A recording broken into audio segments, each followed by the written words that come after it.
범죄 전력이 없는 초범인데 공중밀집장소 추행죄로 경찰 조사를 받고 혐의가 인정된다라고 하면은 꼭 벌금형, 징역형 이게 아니고요. 피해자하고 합의해서 기소유예를 받는 게 최선이고, 피해를 당하셨는데 현장에서는 적발하지 못한 경우에는 가해자를 못 잡냐? 근데 잡을 수 있습니다. 세 가지 정도가 포인트인데, 첫 번째로는 대중교통 성추행 가해자가 내가 만졌다 인정하는 경우가 많나요? 일단 현장에서 적발된 경우에는 대부분 인정을 하시죠. 근데 현장에서 적발되지 않은 경우에는 부인하는 경우가 더 많아요. 왜 그러냐면 CCTV가 없거든요. 사실은 지하철 내부에는 CCTV가 이제 있는 경우도 있지만 대부분이 없거든요. 그러면은 피해자 진술뿐이고, 본인이 경찰에 연락을 받아서 변호사 상담까지 하는 경우는 상당히 시간이 지난 경우이기 때문에 기억나지 않는다, 나는 모른다 라고 하는 경우가 더 많아요. 가해자 입장에서 현장에서 범인으로 바로 잡힌 경우에 절차가 어떻게 진행되나요? 일단 현장에서 적발이 되면요, 경찰이 출동을 해서 간단히 신분 확인을 하고 진술서를 간단하게 쓰게 합니다. 그 자리에서는 기가 조치를 하고 이후에 철도경찰대로 인계가 돼서 조사가 시작이 되는데요. 근데 이게 현장에서 적발이 됐다고 하더라도 은근히 억울한 경우가 제법 많아요. 예를 들어서 서울의 뭐 강남역, 선릉역, 신도림역 이렇게 이제 정말 사람이 많은 지하철역 있잖아요. 아침에 러시아워 시간에 목미로 막 낑겨서 타면은 지하철이 흔들리면서 원치 않게 내 앞에 있는 또 내 옆에 있는 여성한테 스킨십을 하게 되거든요. 이거를 법적으로 추행으로 처벌하진 않아요. 현행범으로 적발이 됐다라고 하더라도 본인이 그걸 다 내가 추행했어요 라고 인정할 게 아니라 당황하지 말고 출동한 경찰관한테 당시 어떤 상황이었는지, 어떤 상황에서 내가 이런 신체적 접촉을 하게 되었는지를 침착하게 설명하는 것이 매우 중요합니다. 피해를 당하셨는데 현장에서는 적발하지 못한 경우에는 그러면은 이제 가해자를 못 잡냐? 뭐 그렇게 생각하실 수도 있어요. 근데 잡을 수 있습니다. 일단은 세 가지 정도가 포인트인데, 첫 번째로는 인상착의를 잘 기억하는 게 중요해요. 인상착의. 뭐 키라든지 아니면은 뭐 옷차림이라든지 생김새라든지 그런 것들을 잘 기억하고 경찰에 신고하면서 그런 것들을 진술하시는 게 중요하고요. 두 번째로는 피해를 당하신 장소랑 시간을 정확하게 기억하셔야 돼요. 그리고 그 당시 상황에 대해서도 정확히 기억을 하셔야 됩니다. 경찰이 가해자를 일단 특정을 하려면 CCTV로 특정을 하거든요. 시간대, 그리고 그 장소, 그리고 당시 상황 같은 걸 정확히 알아야만 가해자를 특정할 수가 있어요. 그래서 그 당시 상황을 정확히 설명하시고 기억하셔서 설명하시는 게 중요하고요. 세 번째로는 이제 신고하는 시간인데요. 가능한 빠른 시간 내에 신고하시는 게 좋습니다. 왜냐하면 CCTV는 보관 기한에 한계가 있기 때문에 한참 뒤에 피해를 당했다고 신고를 하시더라도 CCTV가 보관이 안 되면은 적발할 수가 없어요. 그래서 이 세 가지 정도를 유의하셔가지고 신고를 하시면 그러면 가해자를 잡을 수 있습니다.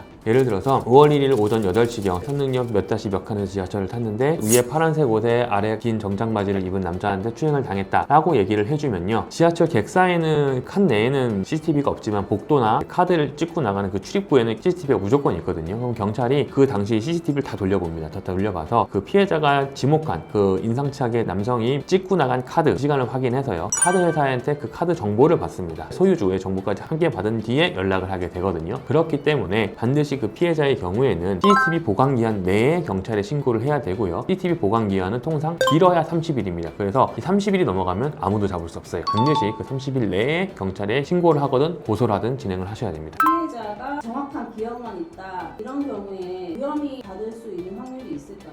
제법 높습니다. 이거는 결국 이 공중밀집 장소 추행, 대중교통 추행이라고 하는 거는 둘 사이에서 벌어진 강제 추행하고는 좀 달라요. 왜냐하면 수많은 10명의 사람 중에서 A라는 사람이 날 추행했어요 라고 하지만 그 여자 주변에 20명의 남자가 있는데 그 중에 한 명을 정확하게 찝는다는 게 사실상 어렵거든요. 그리고 경찰도 그 말을 믿지 않죠. 예전에는 근데 그래도 피해자 진술이 일관되면 피해자 진술만으로 유죄를 할 수 있다라는 게 대법원 판례였고 확고한 태도였어요. 그런데 작년 초에 대법원에서 이 공중밀집 장소 추행 사건에서 항소심 법원까지 유죄로 인정된 사건을 피해자의 진술만이 유일한 증거인 경우에는 피해자 진술의 증거력을 무한히 인정해서는 안 된다라고 하면서 무죄 취지로 파기환송을 시켜버렸어요. 이 공중밀집 장소 추행은 그 피해자 주변에 동시에 여러 명의 남자가 있는데 피해자 그 중에 특히 어떤 한 사람을 콕 집어서 얘기하고 그에 대해 별다른 객관적 증거가 없는 경우에 지목당한 그 사람이 자신의 범행 사실을 부인하는 경우에는 피해자 진술만으로는 유죄를 하는 데 있어서 굉장히 신중해야 된다라는 판결이고, 바꿔서 얘기를 하면은 피고인이나 피의자 입장에서는 진술만 있고 시간이 많이 지난 경우 자신이 진짜 하지 않았다, 그럼 충분히 다퉈서 무혐의나 무죄 받을 수 있다는 얘기입니다. 대중교통 성추행범으로 그냥 인정이 돼버렸다, 이러면은 어떤 처벌을 받게 되나요? 네, 일단은 성폭력 처벌법상에 3년 이하의 징역, 그다음에 3천만 원 이하의 벌금 규정하고 있는데, 근데 그걸로 끝나는 건 아니고 이것도 성범죄이기 때문에 당연히 신상정보 등록이 될 수 있고요. 때에 따라서 공개 고지 명령이 나올 수도 있습니다. 성폭력 프로그램 수강 명령 몇십 시간 이렇게 나올 수도 있고, 취업 제한, 아동이나 청소년, 장애인 이런 시설에 취업 제한까지 같이 붙을 수 있어요. 공중장소 밀집 추행하셨던 분들 같은 경우에는 보통은 공중정보가 있는 경우가 많아요. 그러니까 재범이 재범이라는 거죠. 재범이나 아니면 세 번째거나. 이게 재범의 위험성이 굉장히 높은 범죄인 게 그러니까 순간의 충동을 딱 이기지 못해서 범행을 하거든요. 그래서 예전에 처벌을 받으신 전력이 있더라도 또 해가지고 이렇게 찾아오시는 경우가 있고 그러니까 첫 번째부터는 벌금이 나올 수 있을지 몰라도 두 번째, 세 번째부터는 징역형이 나올 수 있습니다. 범죄 전력이 없는 초범인데 공중밀집장소 추행죄로 경찰 조사를 받고 혐의가 인정된다라고 하면은 꼭 벌금형, 징역형 이게 아니고요. 피해자하고 합의해서 기소유예를 받는 게 최선이고 사실상 변호사 도움 받으면 초범인 경우에 공중밀집장소 추행죄는 기소유예 많이 받아낼 수 있습니다. 기소유예는 전과가 아니거든요. 전과가 아니기 때문에 신상정보 등록이나 그 밖에 보수 처분을 할 이유도 하나도 없습니다. 진짜 억울하고 정말